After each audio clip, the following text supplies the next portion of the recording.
Hello everyone and welcome to an exciting journey of mastering C programming. I am Rahul. I will be guiding you throughout this course.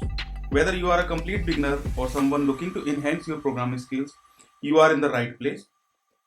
In this video, we are going to give you a sneak peek into what you can expect from our comprehensive course. So let's start by understanding the course structure and what we will cover. From basic concepts to advanced topics in this course is designed to take you from being a novice to becoming a proficient C programmer. You can go through this course content.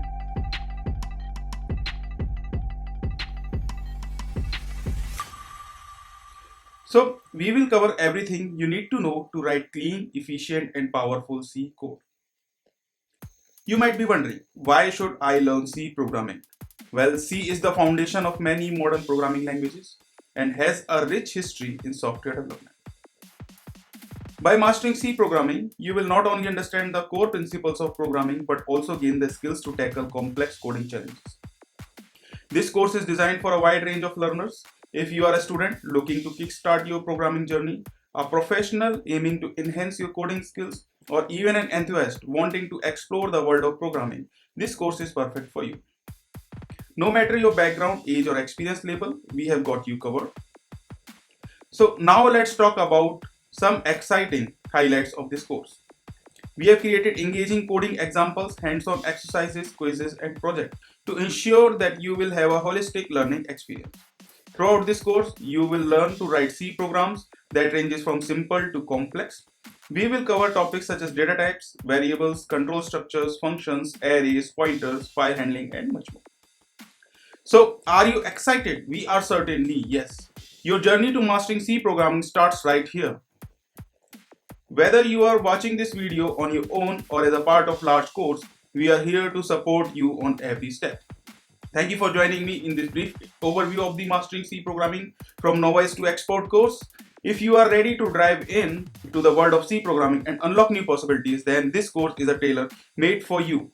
Enroll today and let's embark on this exciting journey together. Get ready to become a confident C programmer and reach the new height of your coding journey.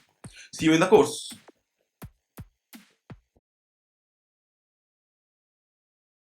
Hello friends and welcome to the first lecture of C program. So before starting the course, I want to tell you about the history of C programming.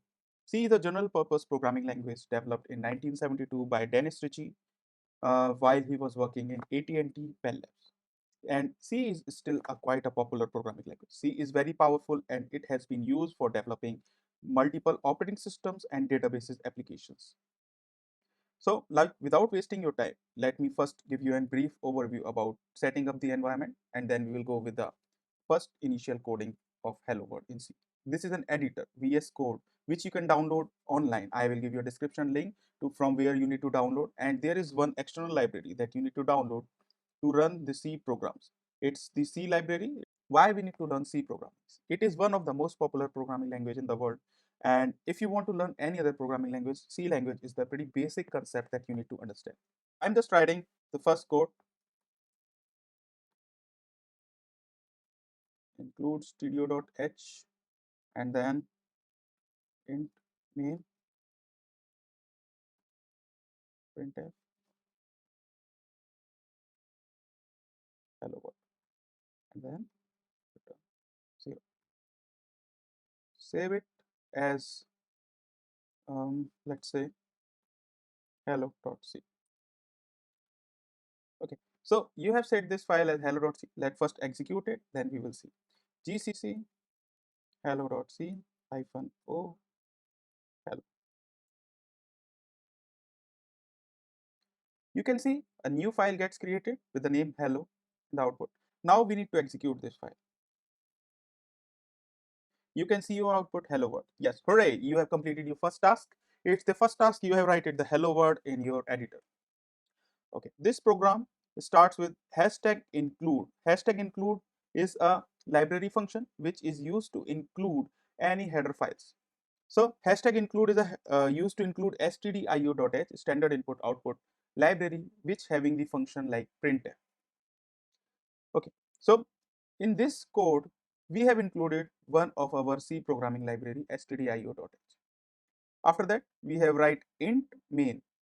Int is a return type of this function main. We will discuss it later also. We will discuss in brief about this int in other program lectures also. Main is a function which gets initially called whenever the C program code get executed. Now after this is a curly braces. They defines the body of this main function. So whatever defined inside this curly braces is defined as the body of this main function. Printf is a function which is defined inside the studio.h library, and it is used to output or print the text to the screen. In our example, it prints the hello world in the output. Last but not the least, this return 0. Return 0 is the return type, is the return value from this function, and as we defined the return type is of integer type, so return value should be of integer type, which is 0. And after that we have closes this curly braces. Okay, so now let's move to our next task. So your task is, what you need to do, you need to use two printf functions inside this main function. Just think about it, how you can do it.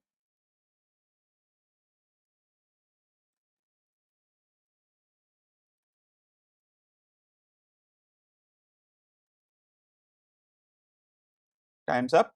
Now let me tell you, simply what you need to do is you need to write one more printf, and then whatever you want to print, this is my second print statement, and then semicolon. Let me execute it again, and then again. Yeah. So you can see hello world, and this is my second statement. Got it? So now you have seen that both these statements are coming in the same line. So to remove or to escape this line to be executed, to be printed on the same line, what you need to do is we need to add /n in the code. Now again compile it first and then execute it. You can see your output is now breaking into two lines. First line is printing hello world and second line is printing this is my second print statement. I believe you got this. So now let's move to the next topic about the comments. Here in my previous task, what I have did is I have just added two forward slashes, and whatever I write in front of it, it's marked as a comment. So this comment section will not get executed inside the code, but will be treated as the comments or as the documentation for us to understand. This comment part is not get executed or not get understood by the C program. So there are two types of comments. One is single line comment that we have used, and one is multiple line comment. Let's suppose there is a scenario you need to write 4 or 5 lines or more than that in the document part. So what you will do is the first way is to add single line comment on every line, and there is one another way to write forward slash and then star, and then end with star and then forward slash. So whatever you write inside this block up to any line will consider as a comment. So there are two types of comments. One is single liner and one is multi-line comment. You got it? Okay. So now your task is to use single line comment and multi-line comment in your program. Now let's move to our next topic, variables. So what are variables? Variables are the containers which are used for storing data values like numbers and characters. In C, there are different type of variables defined with different keywords. For example, if we want to create a variable of integer type, we need to define it as int. And if we want to define a variable of float type, we need to define it with a float. And same for the character. CHAR we will use for character. Let's say we want to define a variable of integer type. So then first we need to define its type and then the variable name and end with the semicolon. Okay. So by using this line, what you are doing is you are creating a variable of the type and you are creating a variable with that particular name. Let's suppose I am just giving it as a name as value 1. Okay, so this is your variable named value 1 of integer type. You can even assign the value while creating a variable, while declaring a variable, you can assign the value. Let's suppose 12. Or if you want, you can assign a value in the next line also, like value 1 is equals to 12. So now what you are doing is you are assigning a value to this variable. Okay, there are multiple use cases here, we will discuss it later. Okay, now if you want to print this value, because you have a variable, now if you want to print this value, what you need to do is you need to define its data type in this printf. Okay, so for that, let's first check it by directly using this printf in this statement. Let's comment this. Again, compile it first. Yes, what you are getting? You are getting incompatible integer to pointer conversion, passing integer to parameter of constant character and so on. So what it means is you are getting an error. Simply it's saying that you are getting an error. To printing an integer type value, what you need to define its data type, and then you can need to pass its value. So for integer type, you need to define it as %d in the printf statement, and then you can use that particular value. Now let's compile it again. Voila, it's working. Now execute it. Yeah, you are getting 12 as an output, right? You get the 12. Got it? Okay. I have told you that there are three data types. First is int, second is float. Let's say you have defined a variable as a float type. You need to use %f if you want to call it in the printf statement, and then you can use it. Let's execute it. I believe you got the point. Okay, so here you have defined the value as integer type and assigned this value to this variable. But since this variable can only store the float type value, it's going to use it and it's going to change this value to the float type. Float are basically the decimal values which can store the values up to 6 decimal places in C. Okay, now you are getting this value as 12 point and then 0000000. So let's say this is one variable and I have just assigned it value 12.123. Now what will be the output? Let's see the output by compiling the code first, and then yes, you can see 12.123000. Got it? And there is one last data type which I have told you is of character data type. So you can assign any value to this character data type. You can assign a single character to this variable. Let's say C. For that, you need to use %c in the printf statement. You need to define it as %c, and then you can use it. This name can be anything as a variable name. This can be anything. Now let's see first by compiling it and then executing. Yes, you can see your output as C. Okay, so what we cover here is like how we can define the integer, float, and character data type. So to define the variable, one thing to note, there are few points which we need to understand, that this variable name cannot contain space in there. First thing we need to understand, it cannot contain space in there. It can only contain letters, digits, and underscores. Name must begin with a letter or an underscore. This is another statement. Like if you are defining a variable name, it can be start with an underscore or with a character, with a letter. Names is case sensitive, like if you are defining ch and if you are defining in ch in capital, let's say ch. So both will be treated as different variables in C. Let's see how. You can see C and D both are get printed. Okay. There are some reserved words which we cannot use by defining a variable name, like int, float, character. There are more. We cannot use them. Names cannot contain white spaces, as I told you, spaces, or any special character like apostrophe, hash, percent, and etc. Okay. So I believe you got this. So on this, what you need to do is you need to write a program to print int, float, and character type data. So what you need to do is you need to create a function, create a code where you will print one integer value, one character value, and one float value. I believe you got it. So now let's move to the next topic, data types. As I already told you, there are int, character, and float data types, but let's discuss this in detail. So what are data types? Data types are the storage values which we are going to store in our memory. If we discuss about the size and the type, like integer data type say takes 2 or 4 bytes of space. Okay, as per your compiler, if it's a 32-bit or 64-bit. Float takes 4 bytes.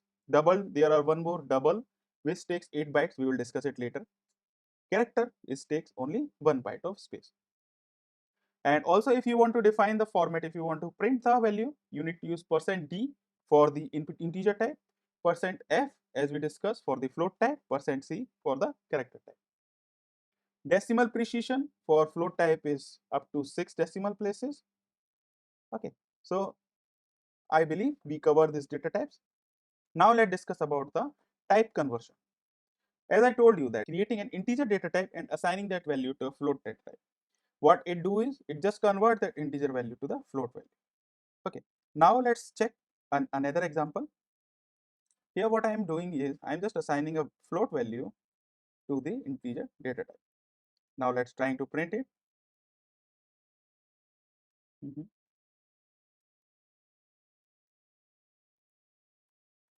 I believe I'm right. Now let's compile it. Okay, it's giving the error that you cannot assign an float data type to an integer data type. So while type conversion, you cannot convert directly the higher value or higher uh, range data type to the lower range. So if you are converting an integer to float or float to double, it will work. But if you are trying to convert double type to float or float type to integer, it will not work. I believe you got my point.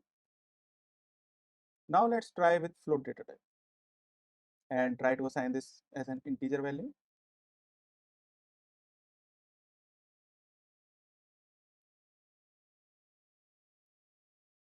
Great, it works. Okay. Now there are two types of data type conversion. First is implicit and second is explicit. Implicit, this is automatically which converts the data type automatically when you assign a value. This is called as implicit data type. And explicit data type, where you have pushed the data type explicitly, you have defined the data type explicitly to be converted to that data. Okay. Now let's see one more example.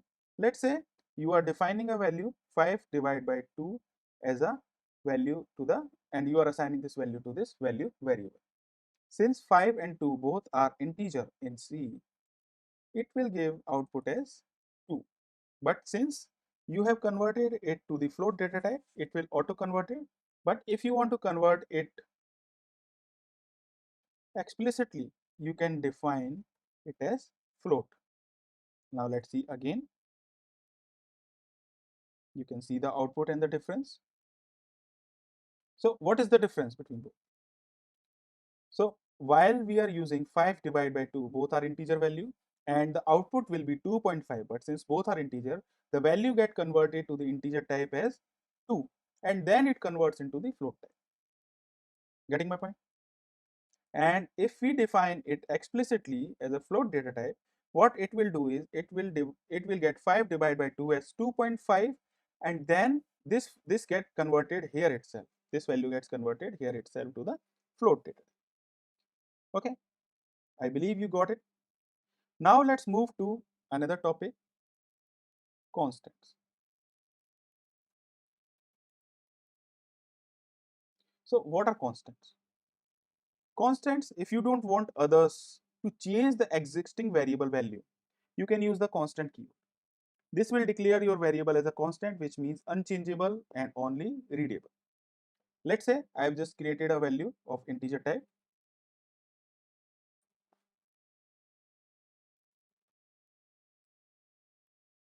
And here what I can do is I can change this value to any other value, right? And I can print this value here. Now let's execute it. You can see 12 as an output. What I do is I have just initialized a variable with integer type and initialize a value of 10, and after a while I change that value from 10 to 12. But if I define this variable as constant integer type, then this value cannot be changed. Now let's see, you are getting an error. Why? because you have defined it as a constant and now you are trying to change its value. Okay. If we talk about the real world example, let's say you are defining a value of pi.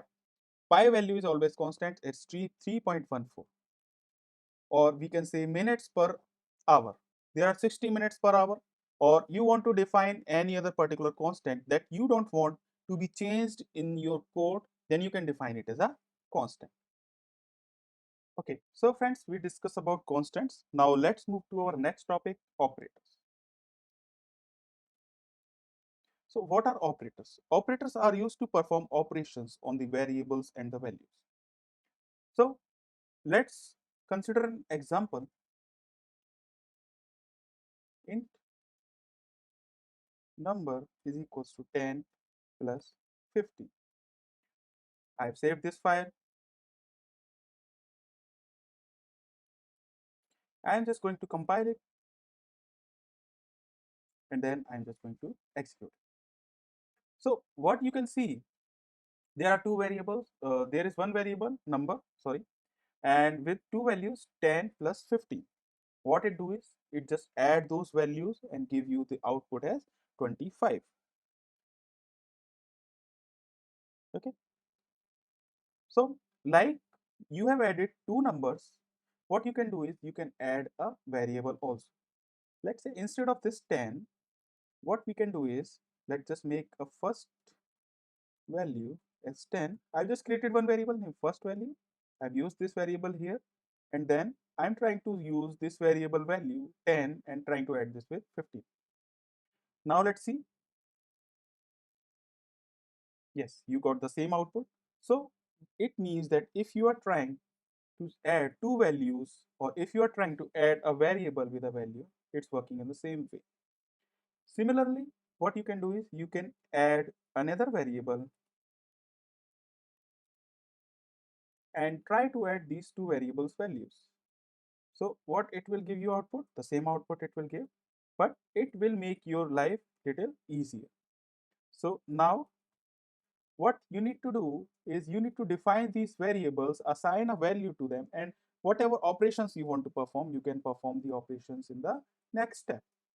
So there are a lot of operators are there. There are arithmetic operators, assignment operators, comparison operators, logical operators, and bitwise operators.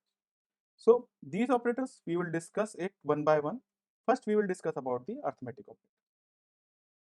So what are arithmetic operators? All the operators like normal plus, minus, divide, multiply, and modulo.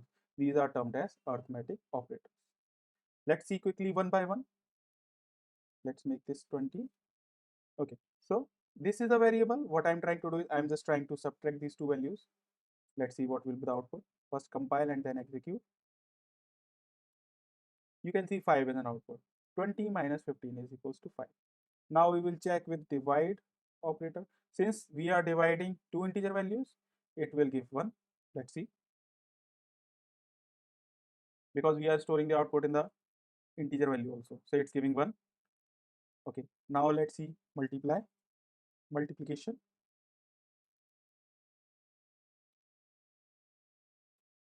You can see 300 as an output. Now let's see modulus. You can see 5 as an output. So modulus gives the remainder of the value. Now we have completed the arithmetic operations. There is one more operations which we can use is unary operators. In arithmetic operators, we have unary operators. So what are unary operators? 2 plus plus together and 2 minus minus together. Okay. So here what we can do, uh, just, just give me a second. Okay. So let's say I have defined a variable. Let's say int a is equals to 10. Now I want to change its value, or I want to increase its value by 1. So what I will do is a is equals to a plus 1. You need to think about it. Just check it. So whenever you compile this value and you execute this code, you will see the output as 11. What it do is it just increase the actual value of a by 1 and assign that value to a. So here this a is replaced with 10, and then it adds 1 in this way, in this code, and then this 11 gets assigned to this value. Instead of using this, you can use 2 plus plus here, and then the output will remain same. Let me just clear this. It's 11. Same. Similarly with the increment operator, there is one decrement operator there also. Let's execute it. I believe you know what it will do. It will reduce the value by. Okay. So we have just covered arithmetic operators and unary operators. Now your task over here is you need to use arithmetic operators, and you need to do addition, subtraction, multiplication, division, and modulus in that code. You can create 5 files, and that will be helpful for you. And for the unary operators, what you can do is you can create 2 more files, first for increasing a value and second for decreasing a value. Okay. Now let's discuss about our next topic, which is assignment operator. So what is assignment operator? Assignment operator are used to assign a values to a variable. In this example, we have assigned a value of 10 to the variable a. So this is simply an assignment operator. There are similar short assignment operators there also. Like if you want to increase the value of a by 10, so what you can do is like a is equals to a plus 10. Yep. So what it will output? It will give you output as an 20, 20. Let's check this. Yes, it gives you output as 20. Instead of using like this, what you can do is you can just increase as and assign a value like this. So a is equals to a plus 10. This line and this line have the same meaning. Let's see it again. I've just compile it and then I just execute it. Okay. Similarly, with the plus operator, there we have minus, there we have multiply, there we have divide, there we have modulus. Okay. So this are called as assignment operators, and these are short operators that you can use instead of writing this line with extra variable like this. Okay, what your next assignment is, you need to use all these assignment operators, and then you need to perform the task. Now let's move to the comparison operators. Comparison operators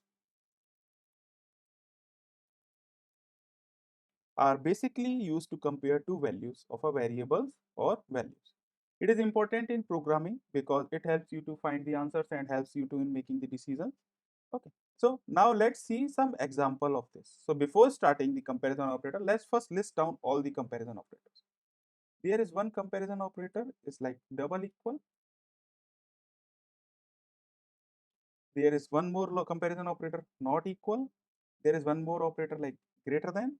There is one more operator like less than, greater than equals to, and less than equals to.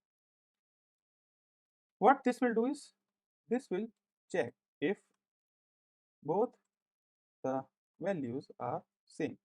If yes, returns. If yes, it gives true. What it will do is this checks if both the values are not equal or not same. If yes, it gives true.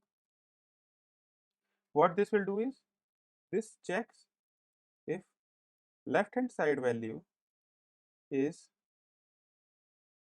greater than right hand side value. If yes, it gives true. Similarly for this, it checks if left hand side value is less than right hand side value. If yes, it gives true. Same for this, what it do is it will check if the left hand side value is greater than or equal to right hand side value. If yes, it gives true. Similarly for this, it checks if the value of left hand side is less than, equal to, or equal to right hand side value. If yes, it gives true.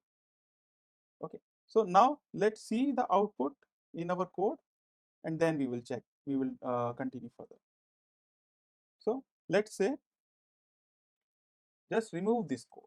We are directly going to use these values like this. If 10, let's check first, 10 is equals to 9. Just remove all these things, compile this code and execute this code. It's giving 0. Why? Because 10 is not equals to 9. If I change it to 10, it will give true, right? Because 10 is equals to 10. It's giving 1 as an output. Similarly, these all the very comparison operators that you need to check. We will also check it later in this code programs. But for now, what you need to do is you need to write the code. You can write one single code where with all these comparison operators, you can run it like this. Add /n so that you can see your output in every line. Like 10 is not equals to this. You can add /n so that you can see your output in new line. Let me just clear this first. Compile. Yes, you can see 1 and 0. Now let's move to our next topic, logical operators. I believe you know about this comparison operator now. Now let's move to the logical operator. Do not uncomment this code because logical and comparison mostly comes together. So what is logical operator? Let me just write this. So logical operators are also used to test true or false values with the logical operations. These logical operators are used to use more than one or more comparison operators. How? Let's see. First, we will note down the logical operators and, or, and not. So this AND operator, what it do? This OR operator, what it do? And this AND operator, what it do? Let's see. This AND operator returns true if both the comparison operators are giving true. How? We will see. It gives true if all are true. It gives true if anyone is true. And this not operators just reverse the output. Reverse the output. Now let's see one by one all these operators. So now let's first check this AND operator. Let's use this and add AND operator here and add 1 equals to 1. You can use multiple logical operators along with this. You can use multiple comparison operators along with this logical operator. Now let's see. Compile it and then execute. It's giving true because this statement is giving true and this statement is giving true. AND operators gives true if both the statements are true. OR operators gives true if any of this statement is true. Let's check first this. It's giving true because both are true, but it's working same for the AND operator. Now let's see. This is giving false and this is giving false. Now let's see again. It's giving false because both are false. Now let's see again. You need to try all the use cases. It's giving true because this one is false, but this is true. Logical OR operator gives true if any one of the statement is true, but it's not true for the AND operator case. Check it again. It's giving the false. Why? Because this AND logical AND operator requires both these statements to be marked as true. Now let's check this OR operator.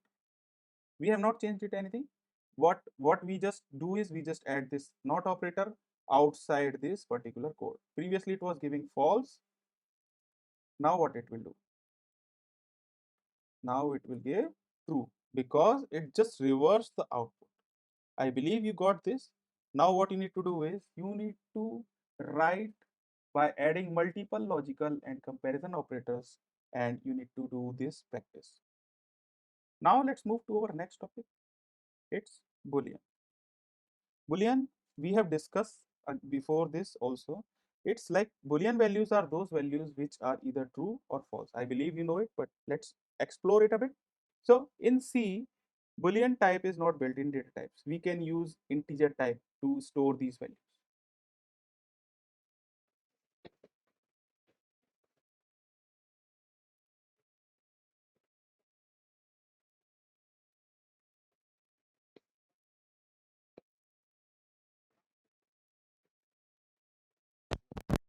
Let's say int age is equals to 18. Let's say our age is 15 and we have a case where age should be greater than 18 so that you can go and vote. Yes, you can. You are eligible to a vote. Okay. Now in this case, my age is 15, and if my age is greater than 18, or let's say greater than equals to 18, I can give a vote. Compile it and execute it first. It is not giving anything because my age is 15. Now let's say my age is 25. Now again compile it and then execute. Yes, you are eligible to give vote. So what this condition is, it is a condition which is just stopping you to execute a particular block of code if your statement is false. Okay, I believe you got it. We can use all like comparison operators along with any other logical operators and then any other comparison operator in this code. It should be greater than 70, or we can use OR operator also, and age should be less than, let's say, yeah, there is certain rules that age should be less than 65 and age should be greater than equals to 18. In that case, you are eligible. Let's say my age is 66.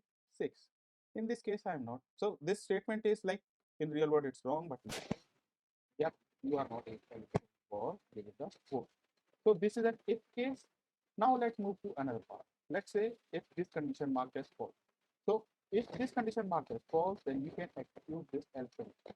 It means if this statement is true, this will print this all love. Otherwise, it will print the else case. No, you are not eligible to give code. Execute the same code again. Yes, you can see also you are not eligible for the case. So this is one another scenario where if you want to give two hands-on logic, like if it's true, then do this, if it's false, then do this, then you can use this if else kit. Otherwise, if you can use. There is one more logic, if else if, let's say in the same example, if I am using this particular case, if age is greater than 18 and age is less than 55, you are eligible. Mark then another case where age is greater than 18. You are like you are a senior super senior.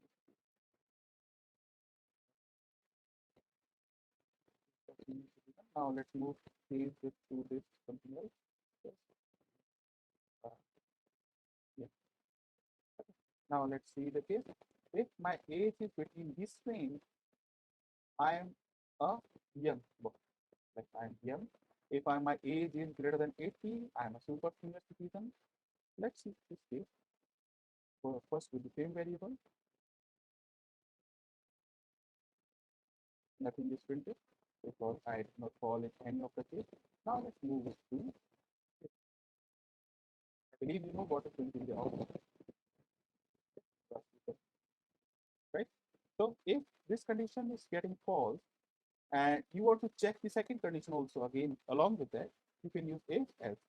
Now the same scenario comes again. If any of the condition did not pass, you can use an else case where all other cases will pass here. So let's say come back to the previous variable, my age is 66.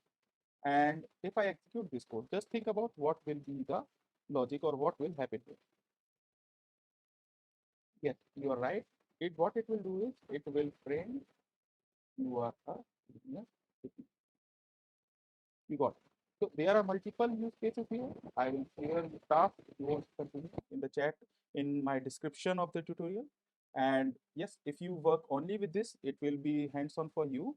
Okay, so now let's move to different another topic, this shorthand of technology. Shorthand of if else. So the shorthand, if you are using like two conditions, you can use instead of all this logic, this ternary operator. So what is ternary operator? Ternary operator is also a shorthand of if else, which is known as ternary operator because it consists of three operators. It can be used to replace multiple lines of code with a single line. Okay. Now let's see an example first. Like this one. So if this condition is passed, then you are going to print this some data, you are going to execute some code, otherwise you are going to do some other logic. So instead of this, what you can do is, like, you can simply replace this logic with this one. So what I'm going to do is I'm just going to use this logic here, and if it's true, if this statement is true, this is the logic, this is the condition, then there is one question mark, there is will be the first statement,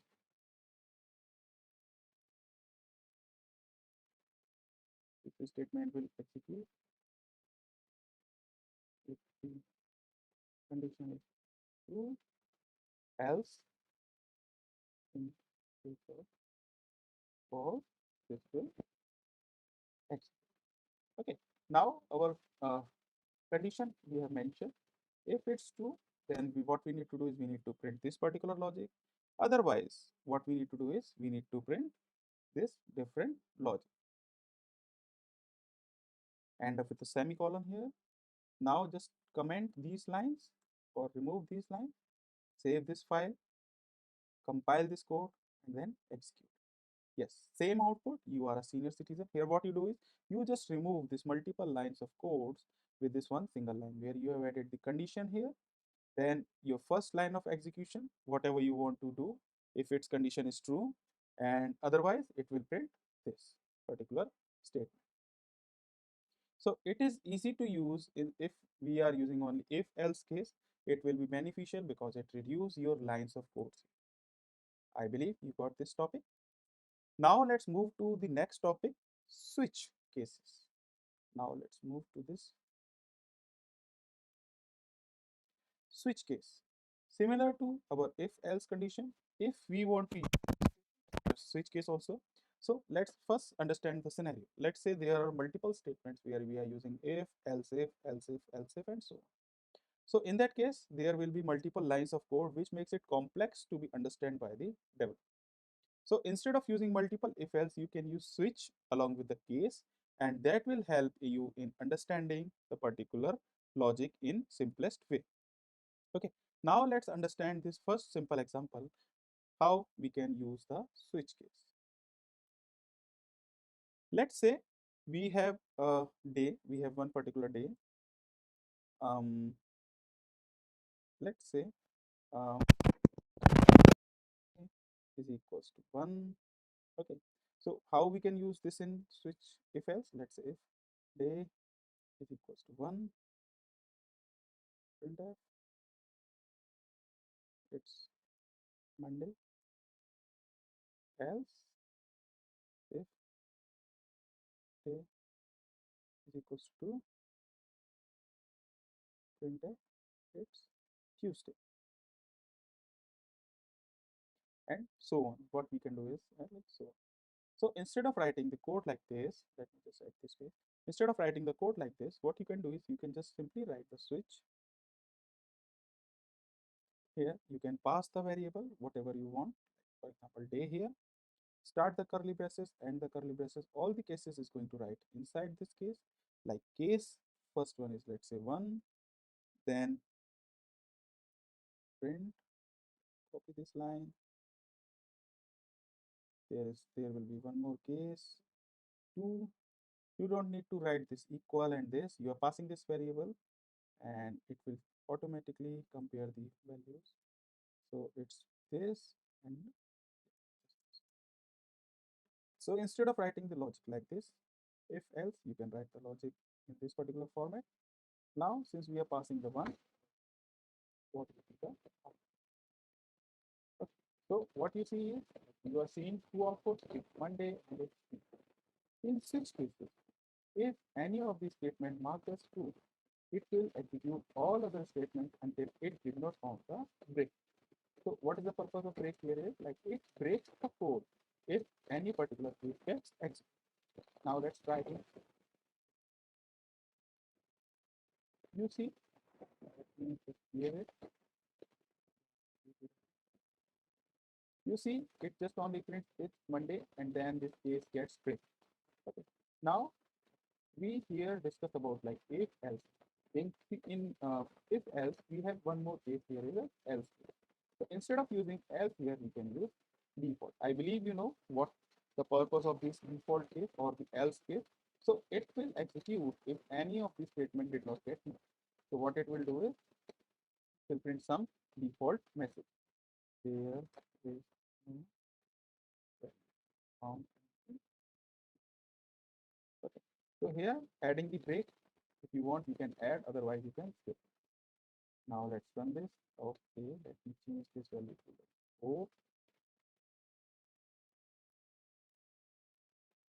There is no value found in the case. Got this output? You can remove this break from here also if we need. I believe you got this switch case also here. Now our next topic is loops. Yes, we will discuss about this after a short break. You can take 5 minutes break and now we will move with the loops. So what are loops? Now first let's discuss the loop. So loop is a process. Loop is a continuous process to execute the same code again and again until a certain condition gets met. Okay, so there are few different kinds of loops. First is while loop, second is do while loop, third is for. So now let's discuss one by one. First we will discuss about while loop. What is while loop? So the while loop is a loop that through a block of code as long as specified condition is true. So its syntax is simply, let's say, while and then certain condition inside the bracket and the body part. Okay, so here we will put the condition and inside this block we will put the body. So now let's understand with an example. Let's say I need to print a value from 1 to 10. So what I can do is I can simply do a print statement multiple times from 1, 2, 3, 4, 5, 6, 7, 8, 9, 10. Or what I can do is I can simply use a while loop, and in that while loop, what I will do is I will simply pass the value and execute the loop until the condition gets met. Okay, so let's first write the task, write a program to print the value from 1 to 10 using while loop. Okay, so let's first initialize a value in I is equals to 1. Okay, so we have initialized a value, and now what we need to do is we need to increase this value 10 times. Okay, now using the while loop, we can achieve this task easily. So while I is less than equals to 10, what I need to do? I need to check if the condition, if this value I is less than or equals to 10. So this will execute until this value is lesser than or equal to 10. Inside this code, what I will do is I will just increase the value. Now let's print this value. I believe you know the print statement logic. So here what I need to do is I need to pass the variable formatter, specifier, and then pass the value. Now we will check this code. First I will compile it so that the updated code get executed and stored into this new file. Now I need to execute the output file. Okay. So you can see the values gets printed like 1, 2, 3, 4, 5, 6, 7, 8, 9, 10. To print this in new lines, what we can do is we can add /n here and then again compile it and then execute. Let me just do it again. Okay, so I believe you can see this. So here what we do is we just compile the code, we just change with the updated code and then execute the code. So it prints 1, 2, 3, 4, 5, 6 up to 10. Okay, I believe you got this logic. What while do is while just simply first initialize a value and then it checks the value and then it increases the value. Okay. Do not forget to use the increment or decrement operator as per your need, otherwise it will be an infinite. Okay. Now our second task is to write a program to print a table of 2. We will just simply print the table of 2. For this, the same logic can be used. Just only what we need to do is we need to increase the value by 2. Now let's execute it again. I just compile it and I just execute. You can see your output is like 2, 4, 6, 8, 10, 12 up to 20. Until this condition gets met, it will execute. Okay. Now let's move to the next topic, do while. Do while is similar to while loop. The only condition is that it first executes the code and then it checks the condition. So it is similar to while loop, just only the thing difference is that first it executes the code and then it checks the condition. So this body is comes to this part. Okay, and here we terminate the logic. Now let's try this also. So in this do while, we simply just copy this body part here and remove this body here. Okay, so this is done. Okay, so here what we can see is it is just executing the code until this condition gets met. The only difference is that it first executes and then it checks. Let's say we have just put the value as 11. In this case, if we were using while loop, it will not execute the code. But in this do while loop, it will execute the code minimum one time. So it is printing 22. And if we roll it back to the while loop, the same logic, and just simply change this value, it will do nothing. Let's see. You can see this, the nothing is get printed here, right? Okay. So I believe you got this do while loop logic. So this do while is used where you need to execute the code minimum one time. Let me just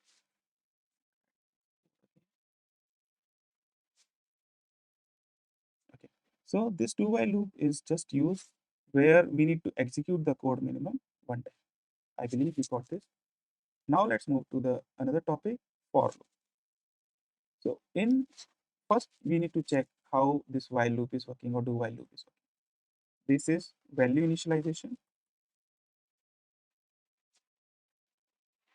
This is change of value, and this is comparison or checking comparison of value. So here we can see that this logic is simply broken into three different parts: initialization, comparison, and change of value. In for loop, instead of writing it on multiple places, in for loop, what we do is there is three parts. So in this, there is three parts. First is initialization, second one is comparison, and third one is change of value and the body part. Okay. Now let's copy this logic here and simply write it here.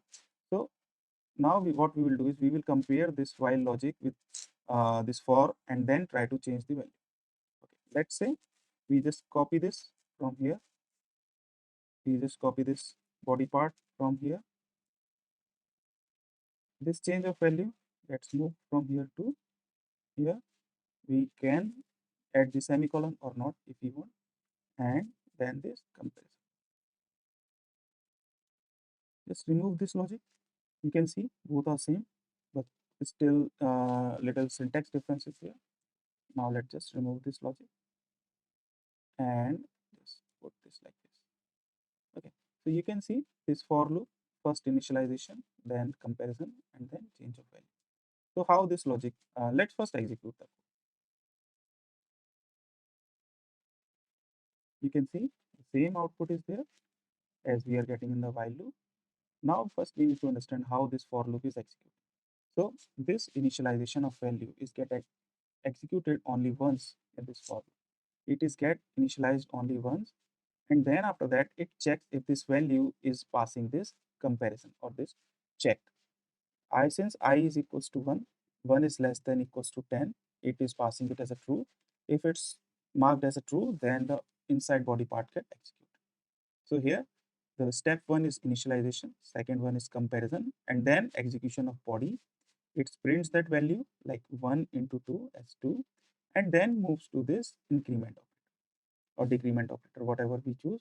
And after that, the change value move back to this comparison operator, and then this body part execute again and move back again to this last execution part, and then the values comparison again. So this loop executed multiple times until this marked as false. Here, when the value is marked as 10, it print the value, move back, and then if the value after this the value of I becomes 11. Since 11 is not less than or equals to 10, and the execution of the code gets stopped here. Okay, so on this loops instructions, there can be multiple cases where we can use loops inside loops, conditions inside conditions, and there are a lot of cases that we can use or test or we can debug. So here what you can do is you can run check of palindrome, you can check even odd, you can check from a string, like if the like you can check from the list of data if this value is existing or not. So there are multiple examples. You can print the stars in like diamond form, in square form, in rectangle form. So this all can be achieved using this part. Okay, now let's move to the other topic. Next topic is, okay, the next topic here is break and continue. So these are the jump statements, break and continue. So let's first discuss about the break.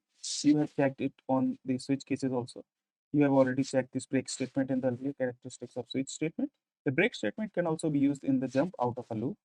In this example that we are going to discuss, it will break the loop in a certain condition. Okay. So this is the loop which is printing. Let's say if I added a check, if I is equals to 4, then what we will do is we will break this case. Now let's see, I believe you checked the previous logic. Now let's see how this will work. First compile, then execute. Okay. You can see it just executed only 3 times. Let's, for the sake of simplicity, let's remove this case.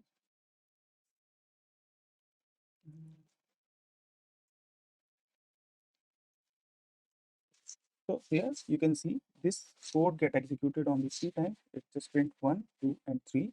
And after that, when the I value of I becomes 4, it just stops the execution of the loop and just it moves out of the loop.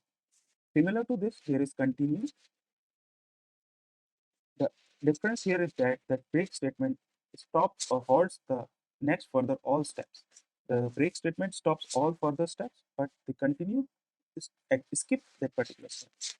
Let's see. Let's first compile it here, and then we will see the difference. Here, for the value of I equals to 4, this logic gets kept. 1, 2, 3, 4 is not printed, but 5, 6, 7 is printed. So the difference between break and continue is that you can use break to stop or halt all further steps, and continue can be used to skip only that particular case. Okay. Okay. So friends, now let's move to the next topic, arrays. Arrays are used to store multiple values in a single variable instead of declaring separate variables for each value. To create an array, define the data types like int, then variable name along with the square bracket, and assign the values within the curly brackets separated by the comma. Okay. Okay. Now we define, since we define the variable and we have defined the variable, now if we need to access a particular element, let's say we need to access this 1, 2, 3, 3, 2.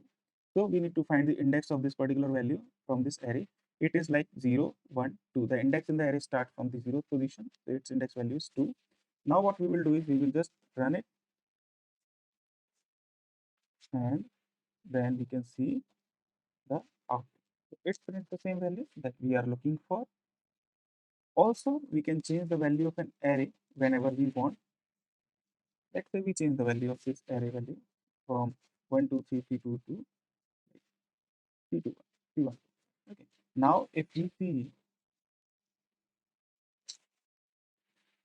the value is changed to this particular 312. Okay. And also, we can loop throughout this array. Simply, we can use the for loop. We can use the for loop and find the length of the array.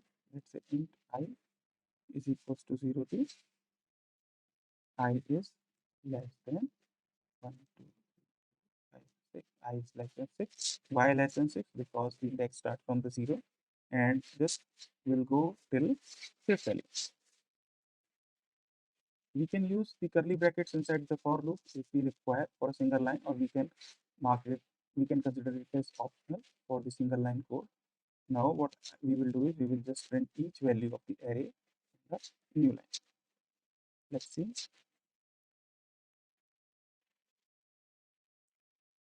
So you can see the values of each index values gets the values gets printed according to the index in each line. Now let's move to the next topic, string. Strings are used for storing text character. Let's say hello world is a string character. To create a string, what we can do is we can create a string using the character with array. Okay. So if we define it like this, then in that case we can store this value, let's say hello world, in this array within double quote. Okay. So let's try this first and then we can see the output, what it will print. And let's see. Just clear this. Enter. S. And also one more thing, to access an array, we need to use %s as a specifier. Okay. Now let's execute this. Let me see what is this error.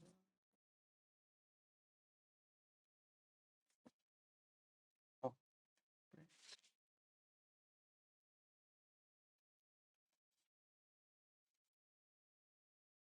You can see it prints the hello world as a. So strings are the combination of array elements. We can say string is a combination of array elements. Let's say I need to access any particular value.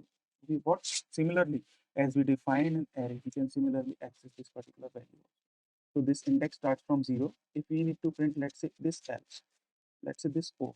So it stores in 0, 1, 2, 3, 4, fourth position. And what we can do is we can just simply directly type this 4. And since it's a character, what we can do is we can just directly access this like this. And it will print a O.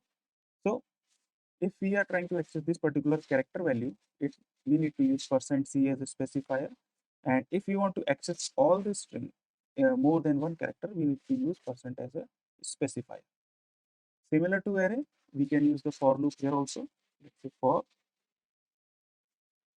$i, sorry, I is equals to 0 till I is less than 0. 1, 2, 3, 6, 7, 8, 9, 10, 11, 12. Now let's see.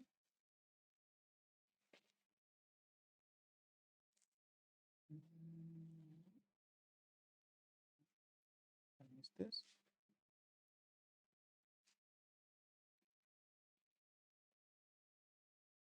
So it prints hello world. We need to print in separate time. We can add slash n and compile it. So it will print hello world in the new line. Okay. Here is one more way to create this string. Since I tell you that this string is a combination of characters as an array, what we can do is we can just put this data in another particular format like we do for the number and put all these variables in single quotes. Let me do it quickly.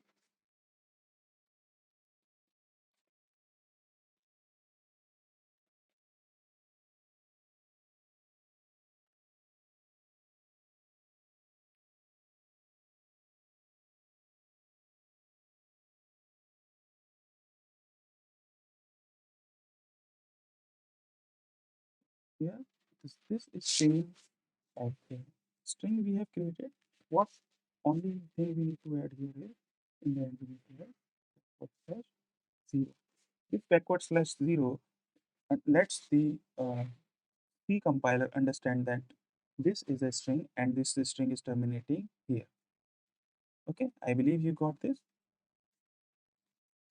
Now we can use the same logic to access the data.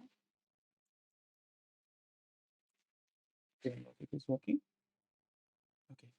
Now moves to our last topic, which is functions.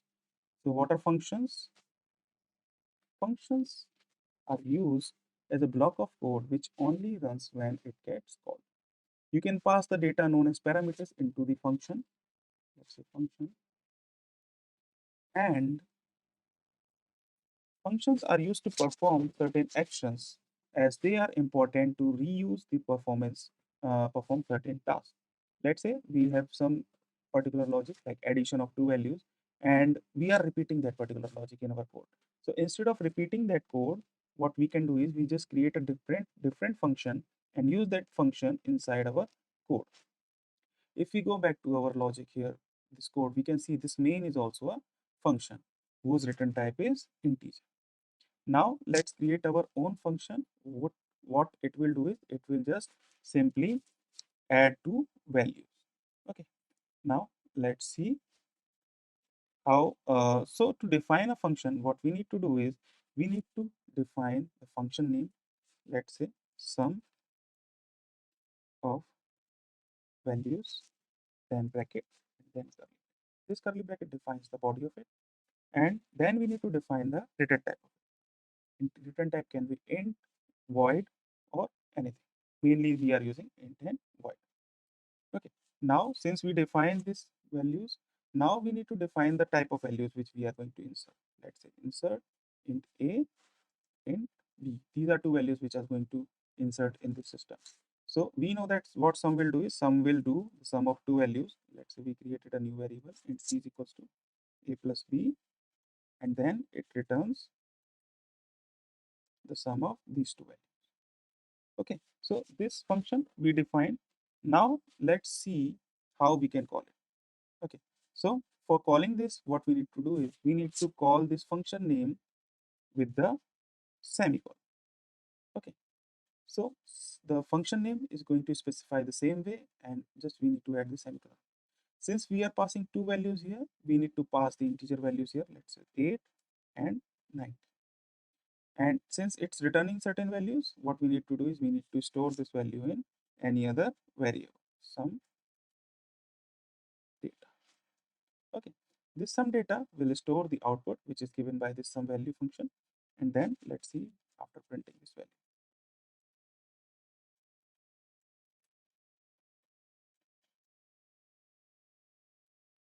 Okay, now let's see by executing the code.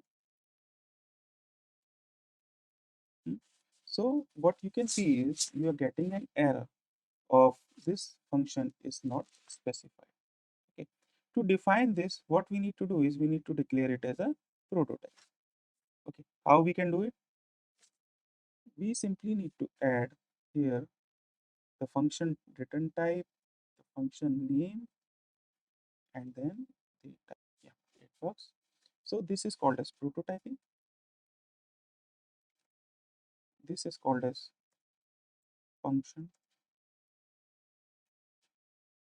declaration.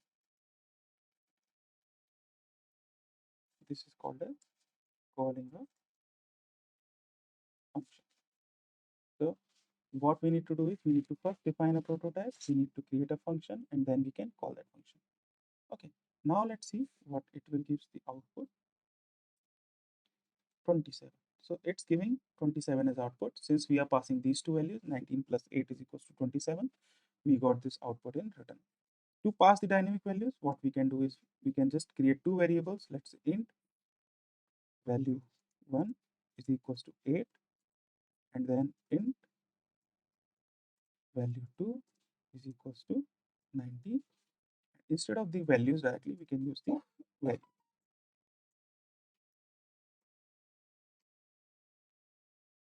Now we can see this function is using two values. Let's see again. Same value 27, we are getting it as an output. Okay.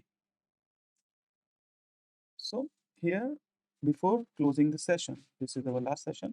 What I want to tell you is like if you want to take input from the user, so how you will do it. Okay, so to access the data from the user, you need to do what you need to do is you need to use scanf. It is similar to printf.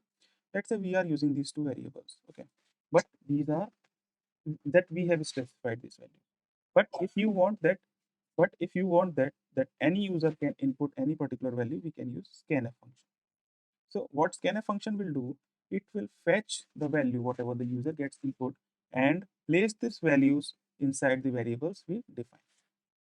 Let's see first and then we will check. Let's say we have two variables, both are of integer type. We need two input values from the user. So what we define is we define the two variables with AND operator. Let's say AND value 2. Remove these values because we are going to take the values from the user. Okay. Now let's execute this code. Then we will discuss something later.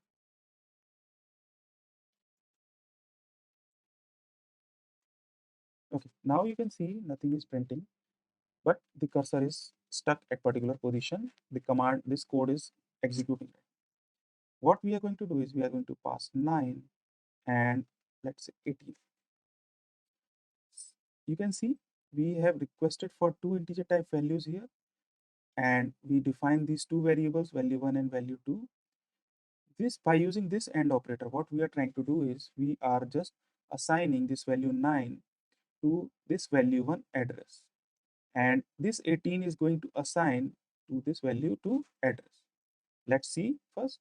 You can see 27 as an output, which is the sum of 9 plus 18. Okay, let's discuss how this works. Let's elaborate this logic further. Since this AND operator is used as a location definition of this particular variable, what it will do is it will find the address of this particular value and assign this value, whatever we are inputting, to this particular variable. Similarly for this.